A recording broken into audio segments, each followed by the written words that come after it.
Hello, dear students. This is remaining part of chapter number 1. As in my previous video, we have discussed about agriculture, crop, types of crop, agricultural practices, and in agricultural practices, we have discussed about preparation of soil, sowing seed, and third one is adding manure and fertilizer. In adding manure and fertilizer, we have already discussed about what is manure and what is fertilizer and what is the difference in between fertilizer and manure. So student, manure and fertiliser में जो चीज़ें आप लोगों ने जानी थी एक बार उसका एक क्विक रिकैप कर लेते हैं. That is what is manure. Manure क्या होते हैं जिनको हम लोग ऑर्गेनिक सब्सटेंसेस या फिर वो सब्सटेंसेस जो कि नेचुरल थिंग से प्रिपेयर किए जाते हों.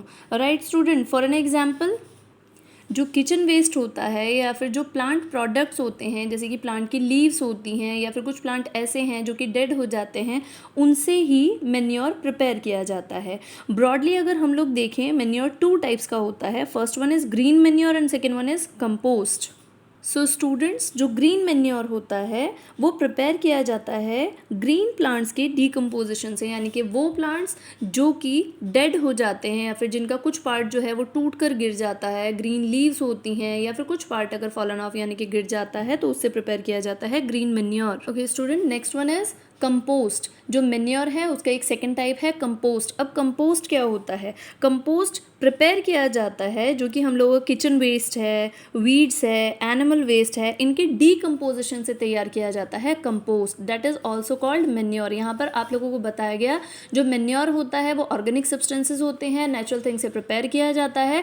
मेनली अगर हम लोग देखें तो मेन्योर 2 टाइप्स का होता है, green manure and compost. Green manure में आती हैं वो चीज़ें जो कि प्लांट से, कोई भी प्लांट का प्रोडक्ट है या फिर प्लांट से जो भी चीज़ें फॉलन ऑफ हो जाती हैं, जैसे हम लोगों को कोई एक प्लांट है कहीं पर लगा हुआ है या फिर क्रॉप है, उनसे जो चीज़ें गिरती हैं, प्लांट का कोई भी पार्ट अगर गिर जाता है तो वो ग्रीन मेन्योर में काउंट होता है.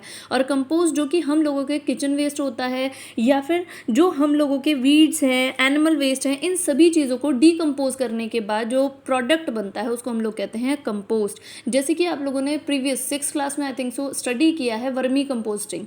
राइट, तो ये वही चीज़ है, कंपोस्ट उसी से ही बनाया जाता है. अब हम लोग देखेंगे कि मेन्योर के एडवांटेजेस क्या हैं.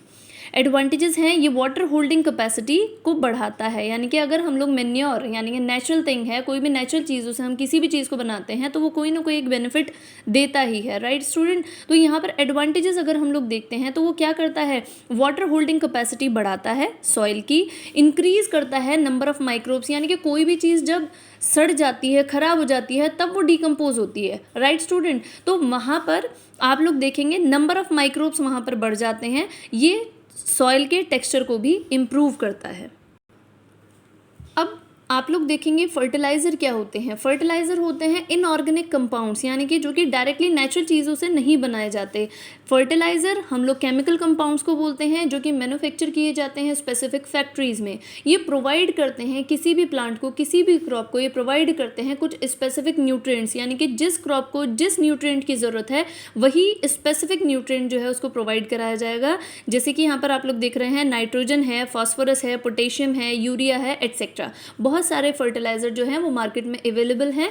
केमिकल फॉर्म होती है, डायरेक्टली यानी कि नेचुरल थिंग से नहीं बनाया जाता, केमिकल से बनाया जाता है, केमिकल कंपाउंड से बनाया जाता है और फैक्ट्रीज़ में मैन्युफैक्चर यानी कि बनाया जाता है. ओके स्टूडेंट, नेक्स्ट देखेंगे आप लोग इसके डिसएडवांटेजेस क्या हैं. जैसे मेन्योर की एडवांटेजेस थी, उसकी डिसएडवांटेजेस नहीं थी.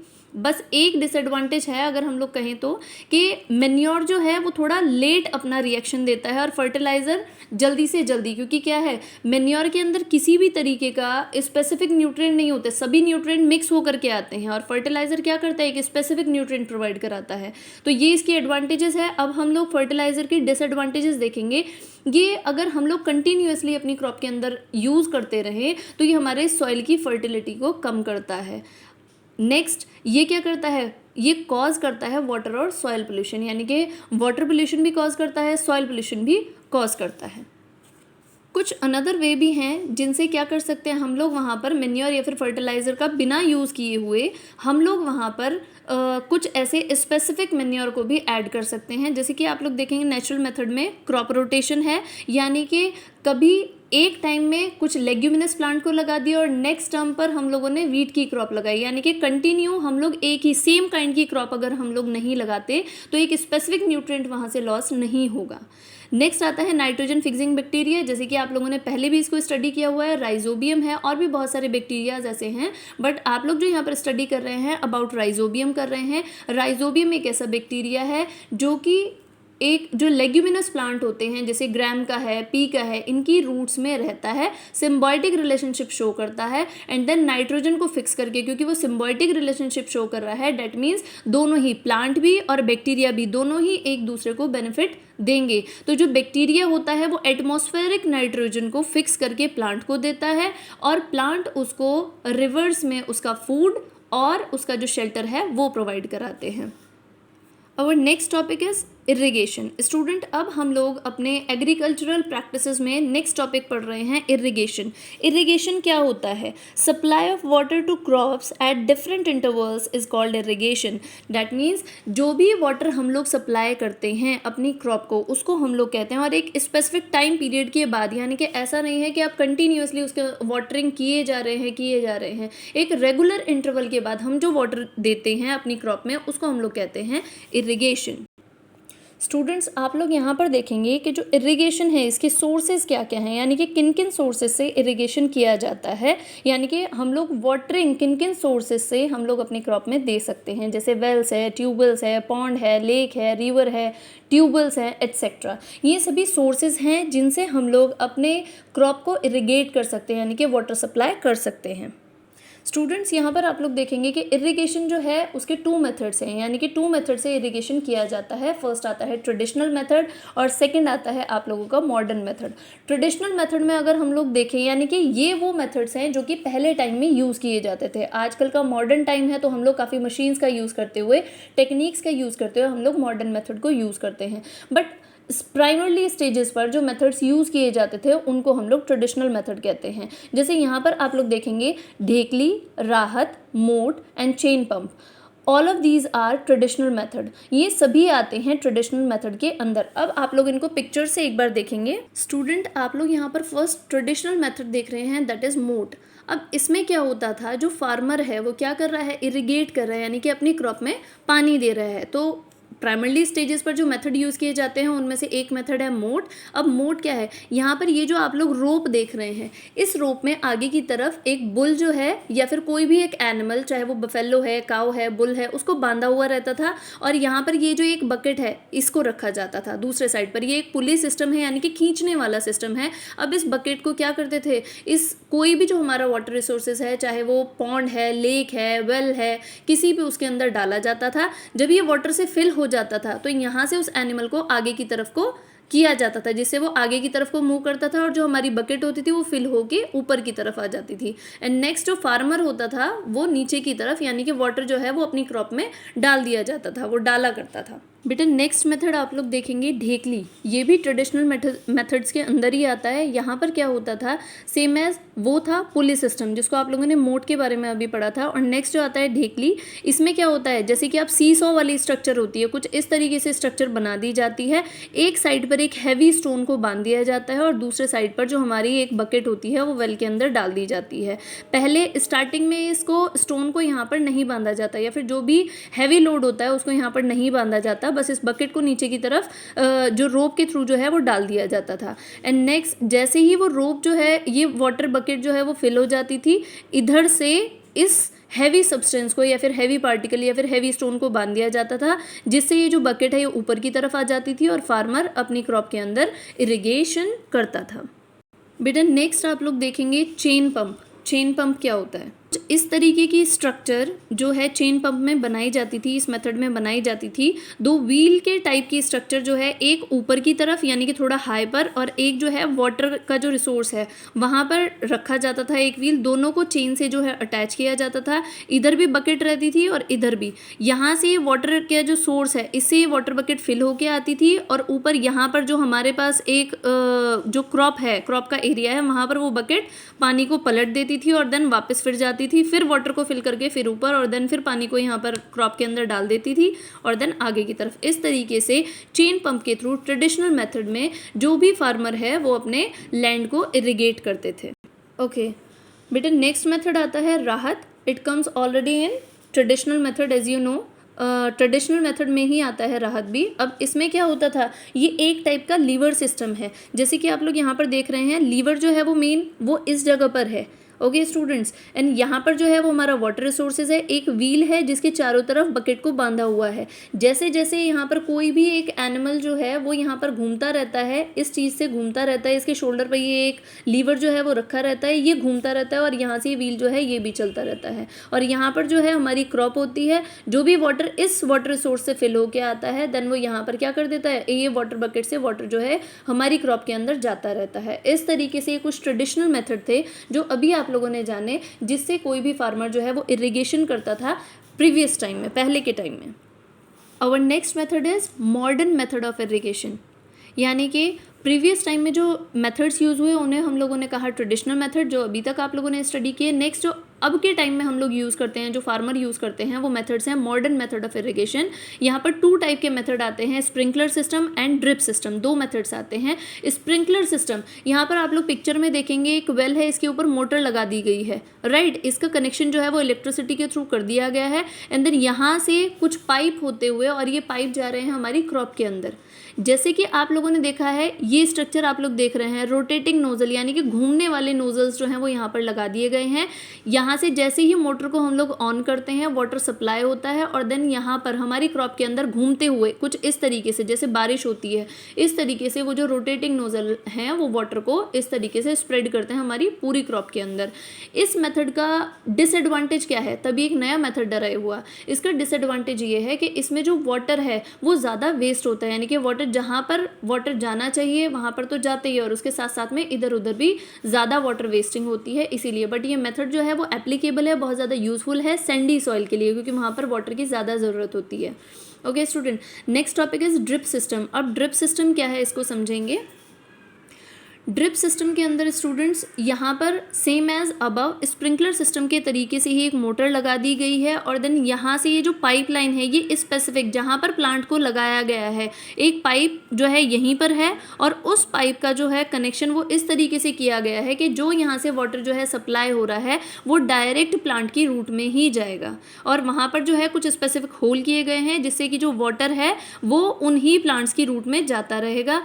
इस मेथड में जो वाटर है वो एकदम से, मतलब जैसे रेन होती है इस तरीके से स्प्रेड नहीं होता, ड्रॉप बाय ड्रॉप जो है ये सिस्टम चलता है। एक जो प्लांट है उसी की ही रूट को जो वाटर है वो प्रोवाइड कराया जाता है। इट मीन्स वाटर की वेस्टिंग नहीं होती। आजकल के टाइम में ये वाटर का जो सिस्टम है, ड्रिप सिस्टम, ये सबसे ज़्यादा एप्लीकेबल है।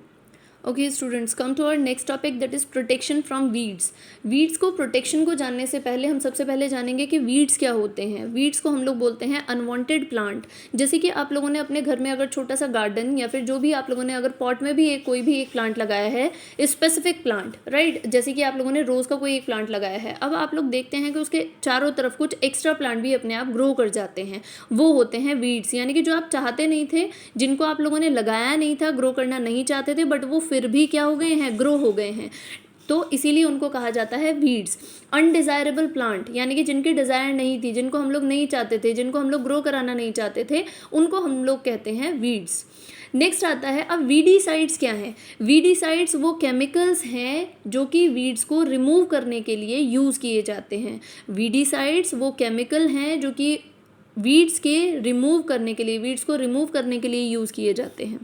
अब वीड्स को रिमूव करना क्यों इम्पॉर्टेंट है, ये सेम एज ऐसे हुआ, प्लेट एक है, यानी कि चपाती एक है, और खाने वाले वहाँ पर 2 से 3 हो जाएं। दिया तो था किसी एक पर्सन को, बट उस चपाती को खाने वाले वहाँ पर कोई भी 2 पर्सन हो जाएं, तो इट मीन्स उस चपाती को डिवाइड करना पड़ेगा। अब चपाती को डिवाइड करेंगे तो इट मीन्स जो फर्स्ट पर्सन था, जिसको वो चपाती दी गई थी, वो जो है अपने न्यूट्रिएंट्स को नहीं ले पाएगा। तो सेम एज वीड्स भी ऐसा ही काम करते हैं एक अदर पर्सन का, यानी कि जो न्यूट्रिएंट्स, जो फर्टिलाइज़र या फिर जो भी जितना भी चीज़ें उस क्रॉप के लिए दी गई थी, तो जो एक्स्ट्रा प्लांट्स होते हैं वो उनको, यानी कि जो न्यूट्रिएंट्स होते हैं हमारी क्रॉप के लिए, वो उनको ईट करते हैं, वो उन्हीं के थ्रू ही ग्रो करते हैं। तो इसीलिए वीड्स का रिमूवल बहुत ज़्यादा ज़रूरी है। अब वीड्स को रिमूव करने के लिए बहुत सारे तरीके हैं, जैसे मैनुअली यानी कि अपने हैंड पिकिंग का मेथड है, तो हैंड पिकिंग से भी उसको किया जा सकता है रिमूव।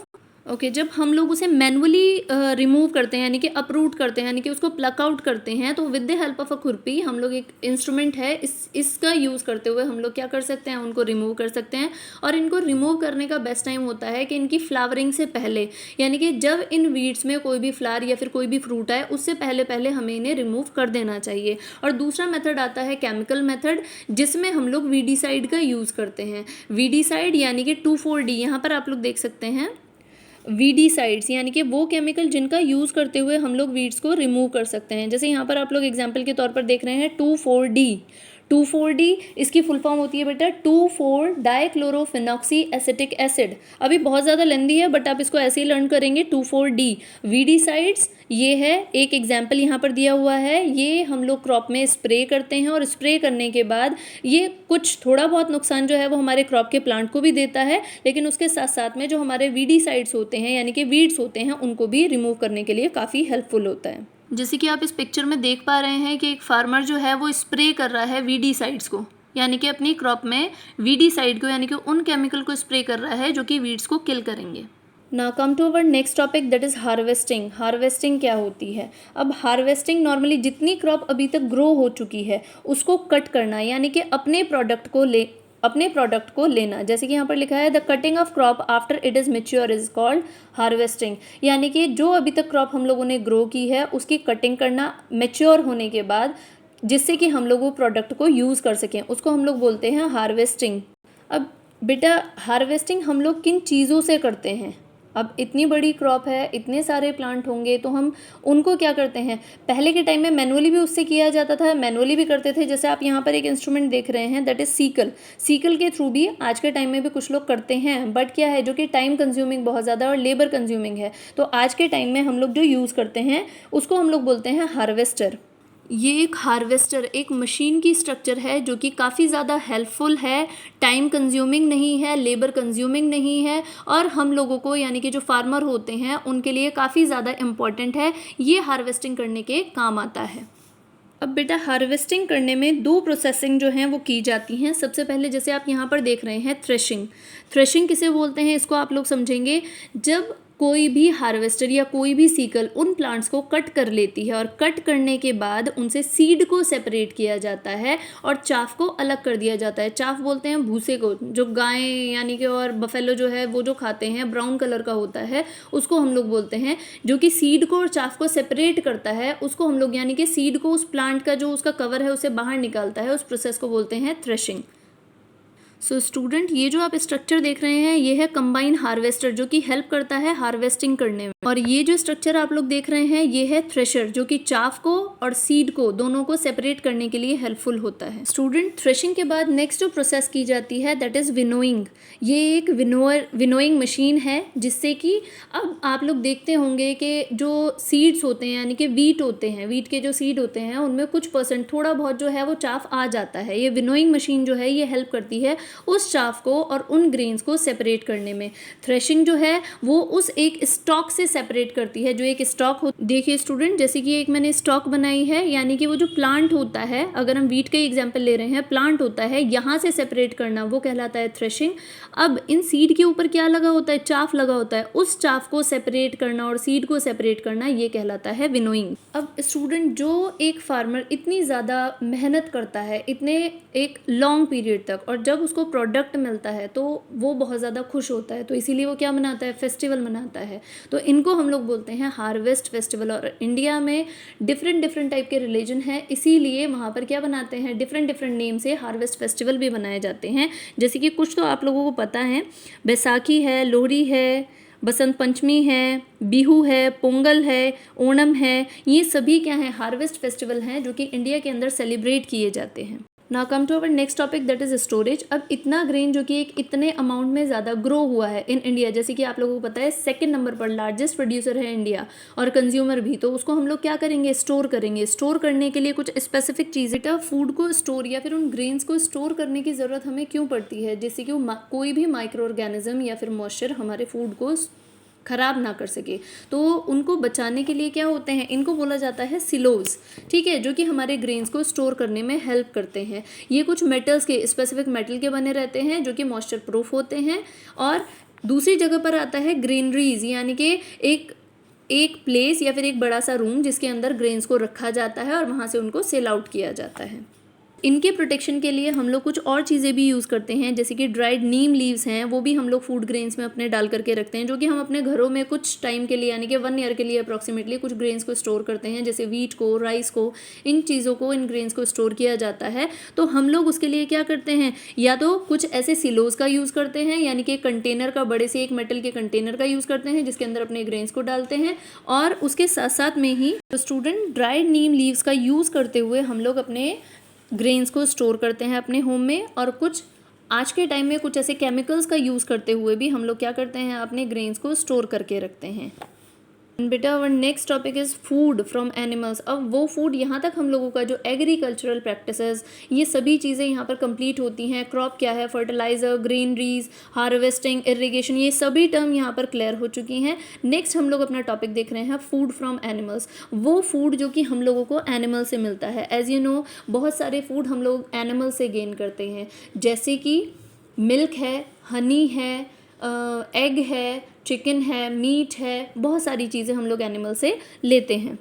अब जैसे कि हम लोग क्या करते हैं, अपने जितने भी क्रॉप है उसको ग्रो करने के लिए टाइम लगाते हैं, और उस पूरे एक प्रोसीजर को हम लोगों ने एग्रीकल्चरल प्रैक्टिसेस में पढ़ा। और एक अनदर साइंस की एक ब्रांच एग्रीकल्चर भी होती है। तो सेम एज ऐसे ही जो फूड हम लोग एनिमल से लेते हैं, तो हम लोग एनिमल्स को भी रियर करते हैं, यानी कि एनिमल्स को भी हम लोग प्रॉपर उनके हर एक चीज़ प्रोवाइड करके हम उनको पालते हैं। तो उसको हम लोग कहते हैं एनिमल हस्बेंड्री, यानी कि जहाँ पर उन एनिमल्स को रियर किया जाता है, उनको घर प्रोवाइड कराया जाता है, या फिर फार्म जहाँ पर एनिमल्स रखे जाते हैं, उनको प्रॉपर फूड और शेल्टर प्रोवाइड किया जाता है और उनकी प्रॉपर केयर की जाती है। तो उस चीज़ को हम लोग बोलते हैं एनिमल हस्बेंड्री, और ये एक बड़े स्केल पर होता है। जैसे कि आप लोग देखते हैं हैन के लिए आजकल पोल्ट्री फार्म आप लोग देख रहे हैं, तो ये सभी चीज़ें आती हैं हम लोगों के एनिमल हस्बेंड्री में। तो food from animals. Now students, your chapter is completed.